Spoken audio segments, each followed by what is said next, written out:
if it's not my favourite time of the week, it's very, very close. We're going behind blue eyes with Stephen Roach. How are you, Block? I've never been better, Timmy. Good to talk to you, mate. That Roosters-Melbourne game, I am still on cloud nine. It was a cracker. One of the best games of football I've seen, club sides, in a long, long time. And there were some clutch moments by New South Wales players. Let's go through them and break them down. Kyle Flanagan grabbed the ball. I'll kick this penalty kick. Pappenhausen's field goal. Cleary's field goal. I know I've flipped them around the wrong way, but they were extraordinary moments. It's funny, you see players celebrating straight after Pappenhausen had kicked that field goal. He thought that was a clutch play, but unfortunately he was wrong. It's been a long time since I've seen a game go down to the wire like that. Brilliant game of footy. You know what I loved about it too is how both sides kept the ball in play. I mean, that was the new rules at its best. Free-flowing game of footy, went from end to end, and I reckon there'd be a lot of teams in the NRL that'll think they might be good enough to beat the Roosters now. Melbourne have showed them how to do it, but whether they're good enough to be able to keep doing it is another thing. Well, the irony of that game is that if it was any other football team, they made that many mistakes against Melbourne, they would have been down by 20. But they're that good a team, the Roosters. And I don't think, and my son Joey, as you know, is a massive Rooster, I said, mate, don't get too despondent. This could be the loss that wins them the premiership because they won't play another game where they make that many mistakes. Yeah, the other thing too, Timmy, is that, I've been watching the Morris boys float around to the other side that they generally play on. And this Roosters are playing this flamboyant type of footy, like attacking from their own goal line. I've never seen that because the defensive line shortens up and they're attacking all the time. But the big thing about them is, and you talked about the errors, when they make errors, they can defend their errors. So they're going to say, look, we're going to throw caution to the wind. I think it's a new style. I love it. I love watching it. They make mistakes and then back their defence. Yeah, and with that many mistakes, you'd be very surprised Trent Robinson and his war room would ever go that bad again because they were uncharacteristically dropsy the other night in a cracking game of footy. What about Victor Radley, Victor the Inflictor, who was almost, in that Origin 17, wasn't he, the form that he was in? He's gone for the season. That's one of the question marks on the Roosters. Can they find a suitable provision to get them through because he's been such a good player for them? Yeah, I think Trent Robinson's got that ability that Craig Bellamy's got, that he can bring blokes through and probably with the team that they've got, make them play a little bit better knowing their role than what they really are. So I don't think the Roosters are going to have any problem. I think they're going to have depth. Of course, they'd want Victor Radley there at lock forward. He was revolutionising the game back to where it used to be played at lock forward with the ball playing English forwards. But look, they're going to miss him. There's no doubt about that. But I do think that he can cover it. I think he makes players better than what they really are. Well, do you reckon there's a better 5'8" in the game than Luke Keary? We've been saying it every week. We don't want to put the mocker on him because we want him to stay good all year and stay healthy and be a part of that Blues team later on. Yeah, the good thing, I've always thought he was a great player, but I even think he's an even better player than a great player now. Watching him, I haven't seen a bloke grab a team by the scruff of the neck, knowing that the Roosters have won the last two premierships. He's been so instrumental, and the warning sign for everyone else out there is I think he's getting better. He's getting more confident. That's one of the best games I've ever seen him play the other day against the Melbourne Storm. A huge pack, but clutch plays when something needed to be done. He was the man they went to. What do you think of Jai Field? He didn't have a club at the start of the year. The Dragons let him go. I'll tell you what, I'd be moving again if I was him. If I was the Bulldogs, I'd be chasing him. They need an explosive half to go with Kieran for it. He can run, speed. That try that he scored on the weekend with his first game in for Mitchell Moses. If I was a club and I needed a running halfback, he'd be the bloke I'd be going after. I think he's a sensational player. Hasn't played for so long and then comes in and does that sort of effort with no Mitch Moses for Parramatta and was one of the best players on the field, I reckon. Yeah, and the Dragons, look, they didn't win on the weekend, but they've had a couple of wins out of their past 4 games and they've been close. They came roaring back into it against Canberra. But if they've got a couple of Achilles heels, around those halves is one of them. Yeah, it is. I said on the weekend, Corey Norman, I've been a fan of Corey Norman's for a long time, but just not running the ball at the moment. we did that game on the weekend. I was looking at the stats, and half time he had not had a run. Now, when you've got Clune in the side too, that's a young halfback, you've got to give him a hand. The poor bloke's taking all the bumps, and Corey Norman's just sitting back and kicking the ball. You need a little bit more out of him than that if Saints are going to go any better. Matt Moylan injured again because they really started. The combination was clicking, winning games. That hamstring, he's become so injury prone. How do you think this will affect things for them?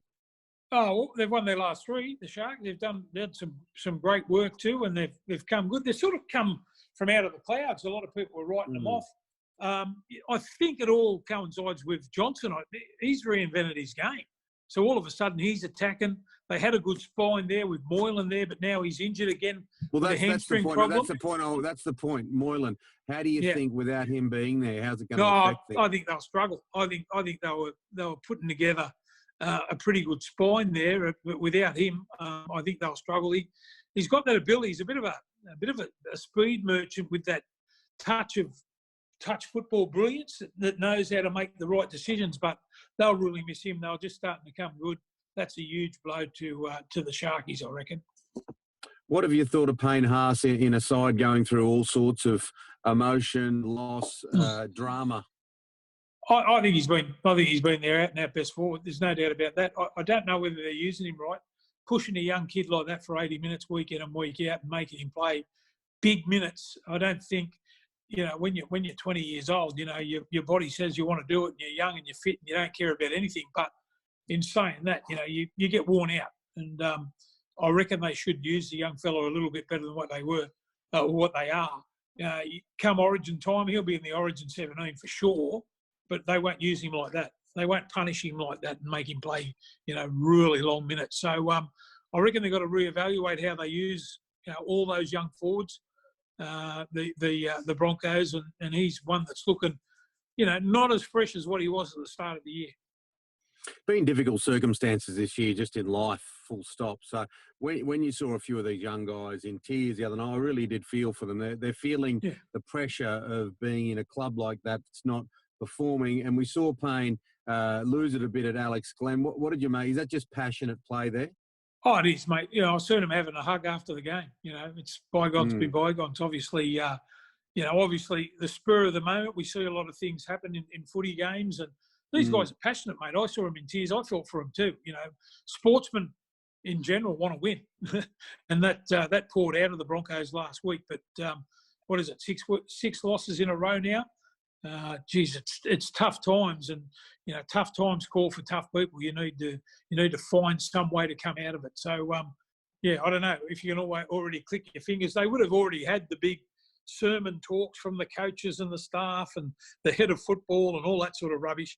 It's got to come from within, and they need to get themselves out of it pretty quick. Well, he could be a future leader here, couldn't he, Payne Haas? Like he's young, he's a kid at the moment, but he's the type of guy that could be a skipper. He's got that kind of material about him. Yeah, no, you're right, Timmy. Like if you're picking a 17 for New South Wales, he's in the 17. There's no doubt about that. So he's going to be a good leader. I mean, he's the sort of bloke that leads by his actions. He gets out there and irrespective whether the Broncos are winning or losing, you would find that Payne Haas is probably doing exactly the same job whether they win or lose. So he's the type of guy that wears his heart on his sleeve and goes out there every week. And I don't reckon if you had a look at his last 6 weeks when they've lost, it would be that much different to his efforts in Origin and all that sort of stuff. He's trying his heart out. Yeah, and when you're losing, we know this in life, no matter what you're doing, and football is basically just another part of it. When you're losing, things go wrong, don't they? The moments go wrong. But when you get in a winning thing, you get the momentum all go your way. It's just the way of the world. So we'll watch the Broncos with interest over the next few weeks. Alex Johnston, that was a pretty ordinary old game, to be honest. The Bulldogs, Rabbitohs, it didn't get to any great heights, but he played well. He's playing really good footy. No, he is. And, I reckon it's a crying shame that, we're going to see that bloke leave the South Sydney side. He is South Sydney.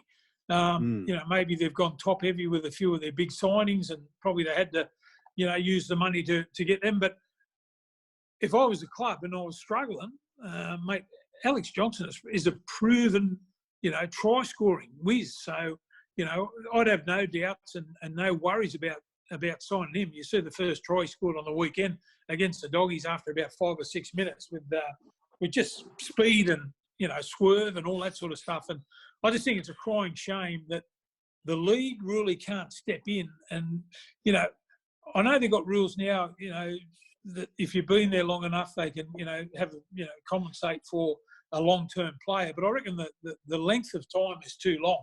I reckon if you're a 6-year player at one club, you should have some sort of dispensation.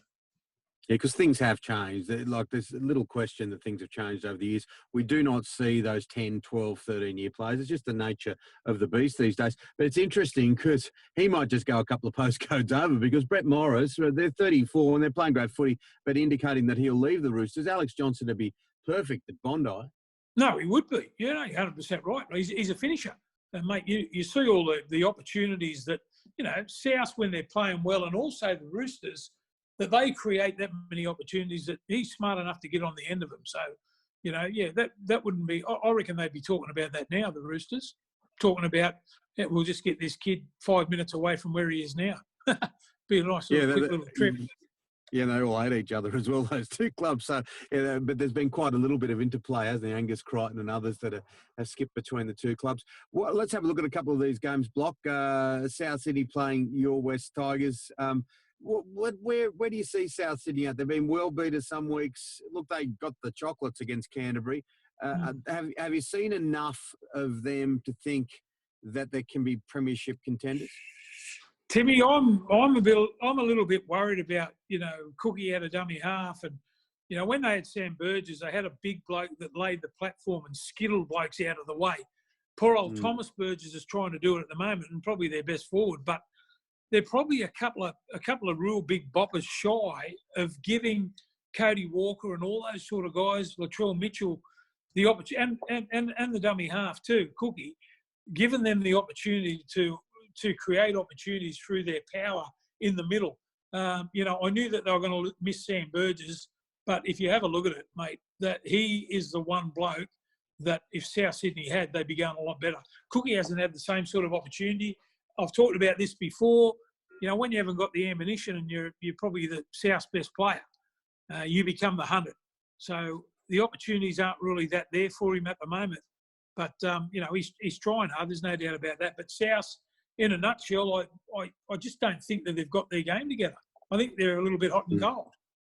Massive loss, wasn't he? And it's another example. And I know he's an Englishman, so he's not going to play Origin ever, or he never would have, and he's retired. But Sam Burgess was like having two players. He was one of those generational players that it was like having two forwards, wasn't he? He was that big, strong, intimidating, and he dragged everyone with him. Yeah, Tim, I'm glad you mentioned that, intimidating. I mean, he was the sort of bloke that when, you know, it's easy to say to be intimidating, but to go out and do it week in and week out for a decade as he did, you know, over in England and then here. You know, we saw what he did in that grand final for South Sydney. That virtually won it for him. He's been an incredible player. Only out of the game for a year now, but I can just sense, you know, just having a player like that around the group. He's back there now helping with the coaching, but it's not really the same. So yeah, they miss him more than anything, I'm sure. The Tigers, well, they had their chances, didn't they, the other day? Yeah. They didn't convert.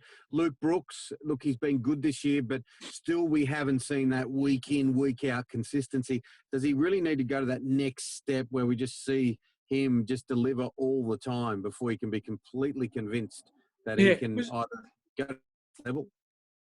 It was only a couple of years ago when the Dalian halfback of the year. I would have thought when he did that in this sort of competition, when they had some great halfbacks in the comp and he wins that he would kick. The Tigers, for mine, look, Michael Maguire's done an unbelievable job there. I mean, can you imagine the outcry when he left Benji Marshall out of the team? You imagine the rubbish he would have kept. But what it did was put everyone on notice. They're playing to their ability. If you ever look at the Tigers roster and have a look where they're sitting on the premiership, mate, I reckon he's pretty close to the coach of the year with the people that he's got and the way that he's turned that team around. Yeah, it's an interesting situation. The West Tigers right at the moment. It's going to be very interesting to see how they go for the rest of the year because they've got some ammo. There's little doubt of that. Let's turn the page to Penrith. You love their forward pack. They're they're performing for you. Even Moses Leota off the bench, the injection that he's giving to the team. Nathan Cleary, we spoke to him, didn't we, a few weeks ago, and he mentioned the James Maloney thing, and he mentioned it quite openly. He can now grab that team by the scruff of the neck and control it himself. Yeah, he's another player that's playing a lot better than when he started playing Origin only a few years ago. Mate, he's gone to the next level. He's got that. You talk about, captains of the future and all that sort of stuff, mate. He's got that written all over him. You know what I love about him? The calmness. Any situation, when you watch him play, he's a big halfback now. He put on a bit of bulk over the off-season. If he decides to run, he can score close to the line. He's got beautiful skills, great kicking game. Mate, he's another one that's improving out of sight. And, with the responsibility of taking the reins of the footy side, with that monster pack of forwards that he's got, I reckon he's cruising at the moment. Cleary, he's playing some great footy. Canberra held on against the fast-finishing Dragons last week. Did you see enough there to feel that they've turned the corner? We're going to see a run on. They've got Melbourne this week. Yeah, I'm a little bit worried, mate. I'm a little bit worried. They've got some major injury. Soliola, a couple of other their players, their forwards, they're going to really test their depth. They're a bit like South for me, the Canberra Raiders. Look, when you look at their lineup and you look at their team, they should be a lot higher in the ladder than what they are. They've been clunky, like the South Sydney side. I'm just waiting for them to explode, and I would have thought it would have happened last week after all their travel since we've been back from the COVID. After all the travel, they've been up and down the highway so many times. At home last week at Canberra, I really expect them to come out and make a statement. They did in the first half, 18 points to 0, half time, but they allowed the opposition back into the game. Yeah, they almost run them down, but they got the 2 points. He was pretty relieved at the back end, Ricky. Now, let's get a little nostalgic, Stephen. We love getting nostalgic because 40 years of State of Origin, they said it would never, ever work, and then Artie put one on Mick Cronin, and it was on like Donkey Kong. What a product we have. Let's just start by saying that. What a product this game has in State of Origin.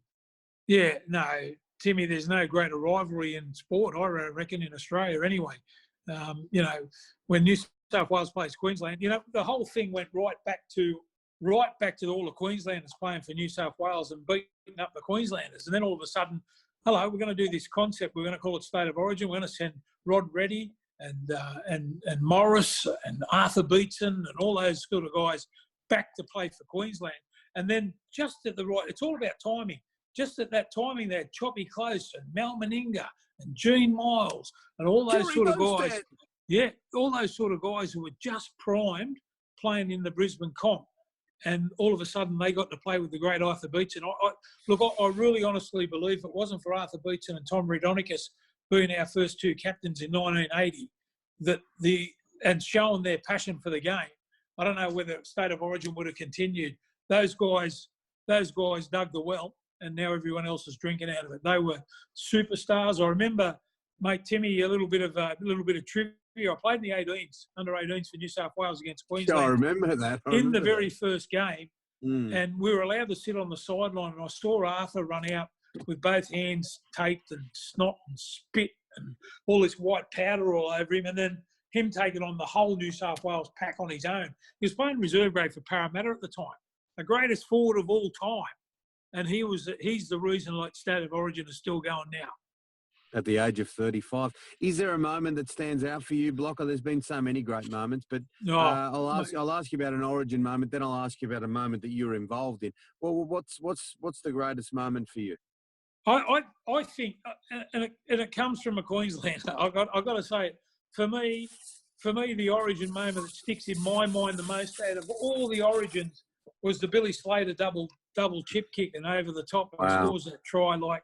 And that's not playing against mugs. He was playing against, I think he beat Minicello to score that try, if I'm 100% correct. I think I am. But just the way that he swerved and kicked over the top. But, mate, if you sat down and you picked like an all-time best New South Wales side, an all-time best Queensland side, you're talking about some of the greats of our game. And State of Origin made these guys thought about in those sort of terms. I reckon it's the concept of the origin, mate against mate, state against state, that have made a lot of the blokes that are playing today be remembered so much 40 years on. Yeah, and the game would probably have been 21 all as well. I reckon it was so close and still mate, is so would close. Would be brutal. What about the best origin moment for you? Is it obvious to us, and do you say the 1985 win or not? Yeah, I got to say that. I got to say, for me personally, was Steve Mortimer bending down and kissing the Sydney Cricket Ground. What a great leader. And mate, I was talking about timing just before with the Queensland side. You know, Stevie came in and captained that New South Wales side, and mate, we were all like 21, 22, all young fellas. But just the way that he approached the game and how he tried to make New South Wales, you know, fight back against Queensland, who had probably, you know, well, they did the best for the first 5 years. He taught everyone how to win again, and you know, taught that win at all costs. Only a little fella, but mate, to me, that should be the state of origin or New South Wales trophy. When he bent down and kissed the ground at the cricket ground, looked to the heavens, as if to say, you know, you got us for the first 5 years, but we're back. And you know, what an amazing leader. Yeah, and we've got that fantastic imagery at the centre of excellence with Turvey. And the thing is, Block, just staying on him for a minute, there was no surprise that Canterbury was such a dominant force in that era because he was leading the way all the time, wasn't he? Like, they were the family club, but if there was the out-and-out superstar of that era, it was him. Yeah, no, you're right. And, you know, who will ever attach him to memory? And I suppose everyone who's followed the game for a long time, just his ability to cover tackle, use his speed and just, you know, make those tackles when blokes had made breaks and he'd be playing the second line and you'd see him just cut out and, you know, driven over the sideline. He was a genius at it. But his will to win and his love of playing with his brother, Chris. Now, Louis Mortimer, I'll give you a little story about Louis Mortimer. When Malcolm Inga and Gene Miles were the centres for Queensland, and, mate, if you picked an all-time side, those guys would have to be in the 17 somewhere. Louis used to like handle them. Like he wasn't as a good a player as them, and he'd be the first to admit that. But just through will, that he would go out and he would, you know, he'd take Mel and Gino and all that on. Didn't even worry him, even choppy close. Not saying that he beat him all the time, but just his energy and the way that he took the opposition on was an inspiration to everyone. And he was tough, wasn't he? He had a forwards mentality. You heard the story the day that he was playing for Penrith and he had a screw in his hand and he got one of those reversible screwdrivers, you know, the power ones, and put it in and reversed the screw out just to play in a semi. Tough man, Louis. Great man too. I love him. I love all the boys. I love Mortimer as an absolute gentleman. Look, the thing is, Block, and we'll wrap it up, but the James Tedesco try last year, we talk about 40 years, but we only have to scratch to the last moment of the last game to find one of the great moments. No, you're right, mate. And, you know, like we used to say it all the time that every Origin match breathes its own life. And, mate, you know, for 40 years, and you're 100% right. I didn't even you know, put that into my mind, but that last gap play and Mitchell Pearce too, to have the guts enough to play that play. That's what Origin's all about. Playing that big play, but having the guts to be able to do it and make sure that you can make it happen. And Teddy scoring that try, I'll never forget him going over the line and the smile on his face was worth gold. Oh, yeah, and I was with the boys and they were just jumping around. It made me relive some of my childhood. So you don't have to have played it at the highest level. All you have to do is love the game and you can get every sense of wonder that Origin presents. Blocker, it's been a treat to go behind Blue Eyes once again, my dear friend. I love Behind Blue Eyes. What a name, too. You're a genius bringing that up. Did you make that up, Timmy? I don't think so. Someone else did. I can't claim it, but it makes me want to sing a bit of Frank Sinatra. You don't want to hear it. How good is it?